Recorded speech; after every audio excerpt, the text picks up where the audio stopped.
Hi ನಮಸ್ಕಾರ ಎಲ್ರಿಗೂ welcome back to Raju U K kitchen. ನಾನಿವತ್ತು ಬೇಡದೇ ಇರೋ ಕೂದಲನ್ನು ತೆಗೆಯುವ ಹೋಮ್ ರೆಮಿಡಿ ಹೇಳಬೇಕು ಅಂದ್ಕೊಂಡಿದ್ದೀನಿ. ನೋಡ್ರಿ, ಈ ಥರ ಕೈ ಮೇಲೆ, ಕಾಲ ಮೇಲೆ ಮತ್ತು ಅಪ್ಪರ್ ಲಿಪ್ಪು, ಮುಖದ ಮೇಲೆಲ್ಲ ಕೂದಲ ಇರ್ತಾವಲ್ರಿ, ಅದನ್ನು ಸುಲಭವಾಗಿ ರಿಮೂವ್ ಮಾಡಿ ಪಾರ್ಲರ್ಗೆ ಹೋಗದೆ ಅಡುಗೆ ಮನೆಯಲ್ಲೇ ಪರಿಹಾರ ಇದೆ ರೀ. ಈ ಹೋಮ್ ರೆಮಿಡಿ ಹೆಂಗೆ ಮಾಡಬೇಕು, ಏನೆಲ್ಲ ಐಟಮ್ಸ್ ಹಾಕಬೇಕು ನೋಡಂಬರ್ರಿ.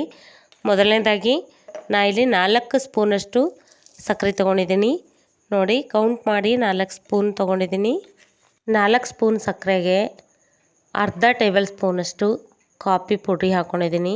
ನೀವು ಮನೇಲಿ ಯಾವ ಕಾಫಿ ಪುಡಿನ ಯೂಸ್ ಮಾಡ್ತೀರಾ ನೋಡಿ, ಅದೇ ಕಾಫಿ ಪುಡಿನ ಯೂಸ್ ಮಾಡ್ಕೊರಿ. ನೋಡಿರಿ, ನಮ್ಮ ಮನೆಗೆ ಬಳಸುವಂಥ ಅರಿಶಿನ ಪುಡಿನೇ ಹಾಕ್ತಾಯಿದ್ದೀನಿ. ನೋಡಿರಿ, ಇದು ಅರ್ಧ ಸ್ಪೂನಷ್ಟು ಹಾಕೋತೀನಿ ರೀ.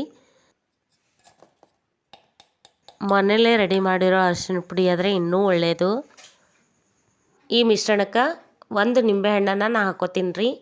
ಹಣ್ಣಾಗಿರೋ ನಿಂಬೆಹಣ್ಣಿದ್ರೆ ರಸ ಜಾಸ್ತಿ ಇರ್ತದೆ, ಅರ್ಧ ಹೋಳಾದರೆ ಸಾಕಾಗ್ತದೆ. ನಾನಿಲ್ಲಿ ಹಸಿ ನಿಂಬೆಹಣ್ಣು ತೊಗೊಂಡಿರೋದ್ರಿಂದ ಒಂದು ಪೂರ್ತಿಯಾಗಿ ಹಿಂಡ್ಕೊತೀನಿ. ಆಗ 1 ಸ್ಪೂನಷ್ಟು ರಸ ಬರ್ತದೆ ರೀ. ಈ ನಿಂಬೆಹಣ್ಣು ಆಗಿರ್ಬೋದು, ಅರಿಶಿಣ ಪುಡಿ ಆಗಿರ್ಬೋದು, ಸ್ಕಿನ್ಗೆ ಒಳ್ಳೆಯದು. ಸ್ಕಿನ್ ಪ್ರೊಟೆಕ್ಟ್ ಮಾಡೋ ಸಲುವಾಗಿ ಇವೆರಡನ್ನು ಆ್ಯಡ್ ಮಾಡ್ತೀನಿ. ಈ ಥರ ರಸ ಎಲ್ಲ ತೆಗೆದು ಅದರೊಳಗೆ ಬೀಜ ಎಲ್ಲ ಇರ್ತಾವಲ್ರಿ, ಈ ಬೀಜ ಎಲ್ಲ ತೊಗೊಂಡ್ಬಿಡ್ಬೇಕು. ಬೀಜ ಎಲ್ಲ ತೆಗೆದು ರಸ ಅಷ್ಟನ್ನೇ ನಾನು ಹಾಕ್ಕೊಂಡೀನಿ ರೀ. ಎಲ್ಲನೂ ಹಾಕಿ 1 ಬೌಲಷ್ಟು ನಾನು ನೀರು ಹಾಕ್ಕೊಂಡೀನಿ ರೀ.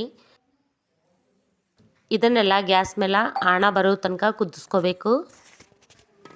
ನೋಡಿರಿ, ಈಗ ನಾನು ಸ್ಟವ್ ಮೇಲೆ ಎಲ್ಲ ಇಂಗ್ರೀಡಿಯೆಂಟ್ಸು ಹಾಕಿ ಇಟ್ಟಿರೋ ಪಾತ್ರೆನ ಇಟ್ಟು ಕುದಿಸ್ಕೊಳಗತ್ತೀನಿ. ನೋಡಿರಿ, ಈ ಥರ ತಿರ್ಬೇಕ್ರಿ. ಇದೆಲ್ಲ ಕರಗಿ ಗಟ್ಟಿ ಆಗೋವರೆಗೂ ತಿರುಗಾಡಬೇಕು. ಫ್ರೆಂಡ್ಸ್, ನೀವೇನಾದರೂ ನಮ್ಮ ಚಾನಲ್ಗೆ ಹೊಸಬ್ರಾಗಿದ್ದರೆ ಪ್ಲೀಸ್ ನಮ್ಮ ಚಾನಲ್ನ ಸಬ್ಸ್ಕ್ರೈಬ್ ಮಾಡಿರಿ, ಬೆಲ್ ಐಕನ್ನ ಒತ್ತಿರಿ. ಹೀಗೆ ಮಾಡೋದ್ರಿಂದ ನನ್ನ ವಿಡಿಯೋದ ಪ್ರತಿಯೊಂದು ನೋಟಿಫಿಕೇಷನ್ ನಿಮ್ಮ ಮೊಬೈಲ್ಗೆ ಬರ್ತದೆ. ಆಗ ಫಸ್ಟ್ ವಿಡಿಯೋನ ನೀವೇ ನೋಡ್ಬೋದು. ಬೇಡದೇ ಇರೋ ಕೂದಲನ್ನ ಹೋಗಿಸೋಕ್ಕೆ 1-2 ನಾವು ಪಟ್ಟಿರೋ ಕಷ್ಟ. ಯಾರ್ಯಾರೋ ಹೇಳಿರೋ ಹೋಮ್ ರೆಮಿಡಿ ಎಲ್ಲ ಟ್ರೈ ಮಾಡಿ ಆಯಿತು, ಯಾವುದೇ ಫಲಿತಾಂಶ ಸಿಗದೇ ಇದ್ದಾಗ ನನಗೆ ಸಿಕ್ಕಿರೋದೇ ಈ ಹೋಮ್ ರೆಮಿಡಿ. ಇದನ್ನು ಮಾಡಿ ತಕ್ಷಣವೇ ಪಾರ್ಲರ್ ಥರ ಎಫೆಕ್ಟ್ ಕೊಡ್ತದ್ರಿ. ತಕ್ಷಣವೇ ನೀವು ಹೇರ್ ರಿಮೂವ್ ಮಾಡ್ಬೋದು. ನೋಡಿರಿ, ಈ ಥರ ಕುದಿಬೇಕು. ಕುದ್ದು ಗಟ್ಟಿ ಆಗ್ಲಿರ್ತದ್ರಿ. ಈಗ ಒಂದು ಹಂತದೊಳಗೆ ಆಣ ಬಂದಿರ್ತದೆ. ಇವಾಗ ಚೆಕ್ ಮಾಡ್ಕೋಬೇಕು ಆಣ ಬಂದದು ಇಲ್ಲೋ ಅಂತ. ಸ್ವೀಟ್ ಎಲ್ಲ ಮಾಡುವಾಗ ಸ್ವಲ್ಪ ಗಟ್ಟಿ ತೊಗೋತೀವಲ್ರಿ ಆಣ, ಅದಕ್ಕಿಂತಲೂ ಗಟ್ಟಿಯಾಗೇ ಇರಬೇಕು. ನೋಡಿರಿ, ಈ ಥರ ಒಂದು ಎಳೆ ಥರ ಬಂದುಬಿಡಬೇಕು. ಈ ಥರ ಆದರೆ ಆಣ ಬಂದಿರ್ತದೆ, ಪರ್ಫೆಕ್ಟಾಗೇ ಆಗಿರ್ತದೆ. ಈಗ ಸ್ಟವ್ನ ಆಫ್ ಮಾಡ್ಕೊಳ್ಳೊಂಬರ್ರಿ. ಈಗ ಆಫ್ ಮಾಡ್ಕೊಂಡಿದ್ದೀವಲ್ರಿ, ಈ ಥರ ಆಗ್ಯದ ನೋಡಿರಿ. ಇದನ್ನು ಒಂದು ಬೌಲಿಗೆ ನಾವು ಹಾಕ್ಕೋಬೇಕಾಗ್ತದ್ರಿ. ಇನ್ನೂ ತಿಳಿಯದ ಬೌಲಿಗೆ ಹಾಕ್ಕೊಂಡ್ಮೇಲೆ ಸ್ವಲ್ಪ ಆರೋಕ್ಕಂತ ಬಿಡಬೇಕು. ನೋಡಿರಿ, ಈ ಥರ ಆರಿದ್ಮೇಲೆ ಗಟ್ಟಿ ಆಗ್ತಾ ಹೋಗ್ತದ್ರಿ. ನೋಡ್ಬೋದು, ಇದನ್ನೇ ತೊಗೊಂಡು ಹಚ್ಕೋಬೋದು. ಆದರೆ ನಿಮ್ಮ ಸ್ಕಿನ್ಗೆ ಎಷ್ಟು ಬಿಸಿ ತಡ್ಕೊಳಕ್ಕಾಗ್ತದೆ ನೋಡಿರಿ. ಮೊದಲು ಕೈ ಮೇಲೆ ಹಾಕ್ಕೊಂಡು ನೋಡ್ಕೊರಿ. ಸ್ವಲ್ಪ ಬಿಸಿ ಇರುವಾಗಲೇ ಅಪ್ಲೈ ಮಾಡಬೇಕು. ಇದು ನೋಡಿ, ಈ ಥರ ಗಟ್ಟಿಯಾಗ್ಯದ. ಈಗ ಬಿಸಿ ಎಲ್ಲ ಆರ್ಯದ್ರಿ. ನನ್ನ ಸ್ಕಿನ್ಗೆ ತಡ್ಕೊಳ್ಳೋಷ್ಟು ಶಾಖ ಅದ ರೀ. ಇಷ್ಟು ಬಿಸಿಯಾಗಿರಿದ್ರೆ ಸಾಕಾಗ್ತದೆ. ನೋಡಿರಿ, ಈ ಥರ ಹೇರ್ಸ್ ಅದಾವ್ರಿ. ಇದ್ರ ಮೇಲೆ ಅಪ್ಲೈ ಮಾಡ್ಕೋತೀನಿ ನಾನು. ನೋಡಿರಿ, ಹೋಮ್ ರೆಮಿಡಿನ ಪಕ್ಕದಲ್ಲಿ ಇಟ್ಕೊಂಡು ಪೌಡ್ರ್ ತೊಗೋಬೇಕು.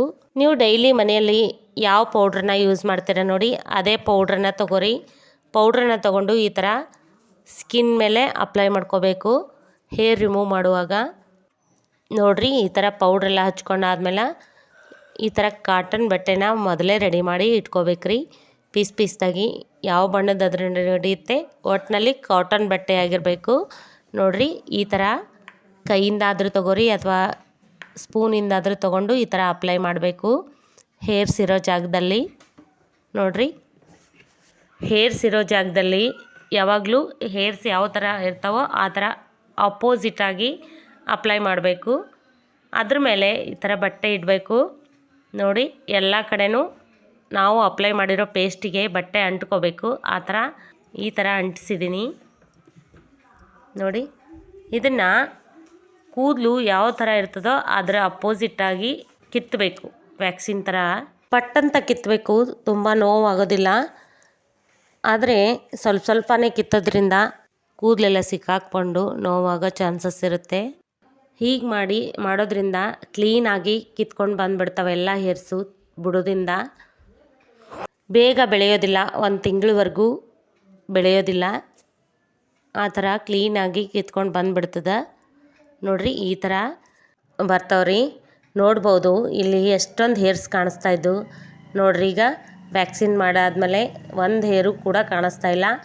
ಎಲ್ಲನೂ ಇದೇ ಥರ ಮಾಡ್ಕೊಂಡು ಬಿಡ್ಬೇಕ್ರಿ. ಇದಕ್ಕೂ ಫಂಕ್ಷನ್ಗೆ ಹೋಗುವಾಗ ಏನಾದರೂ ಪಾರ್ಲರ್ಗೆ ಹೋಗೋಕ್ಕಾಗಲಿಲ್ಲ ಅಂದರೆ ಈ ಥರ ಮಾಡ್ಕೊಂಡ್ಬಿಟ್ರೆ ತುಂಬಾ ಒಳ್ಳೆಯದು. ನೋಡಿ ಇದರಲ್ಲಿ ಕಾಣ್ಬೋದು ನೀವು ಕೂದಲು, ಕೈಯಿಂದ ಕಿತ್ತಿರೋ ಕೂದಲು ಅದರ ಇದ್ರೊಳಗೆ ನೋಡ್ಬೋದು. ನೋಡಿ ಈ ಥರ ಕ್ಲೀನಾಗಿ ಆಗ್ಯದ. ಈ ಸ್ಕಿನ್ನು ಡ್ಯಾಮೇಜ್ ಆಗದೆ ಇರೋ ಥರ ಅಲೋವೆರಾ ಪ್ರೊಟೆಕ್ಟ್ ಮಾಡ್ತದ್ರಿ. ಈ ಥರ ಅಲೋವೆರಾ ನಿಮ್ಮ ಹತ್ರ ಇದ್ದರೆ ಈ ಥರ ಕ್ಲೀನ್ ಮಾಡಿಕೊಂಡು ಹೇರ್ ರಿಮೂವ್ ಮಾಡಿರೋ ಜಾಗಕ್ಕೆ ಹಚ್ಕೋಬೇಕು. ಈ ಥರ ಮಾಡೋದ್ರಿಂದ ಸ್ಕಿನ್ನು ಪ್ರೊಟೆಕ್ಟಿವ್ ಆಗಿರ್ತದ್ರಿ.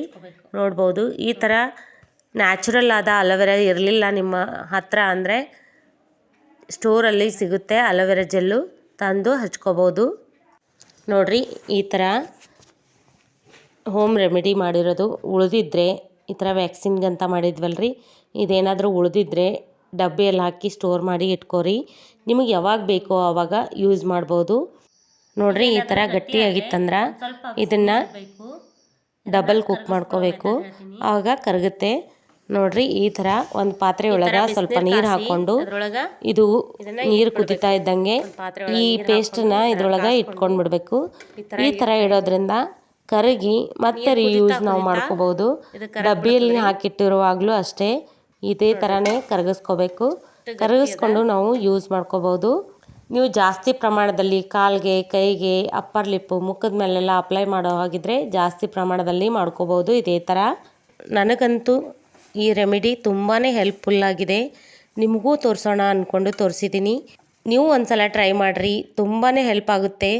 ಟ್ರೈ ಮಾಡಿದ್ಮೇಲೆ ಕಾಮೆಂಟ್ ಮಾಡೋದನ್ನು ಮಾತ್ರ ಮರಿಬೇಡಿ. ನೋಡಿದ್ರಲ್ಲ ವ್ಯಾಕ್ಸಿನ್ ಮಾಡುವ ಸರಳ ವಿಧಾನ. ನಿಮಗಿಷ್ಟ ಆದರೆ ಪ್ಲೀಸ್ ಒಂದು ಲೈಕ್ ಮಾಡಿರಿ. ಮತ್ತೆ ಭೇಟಿಯಾಗಮ್ರಿ. Thank you for watching this video.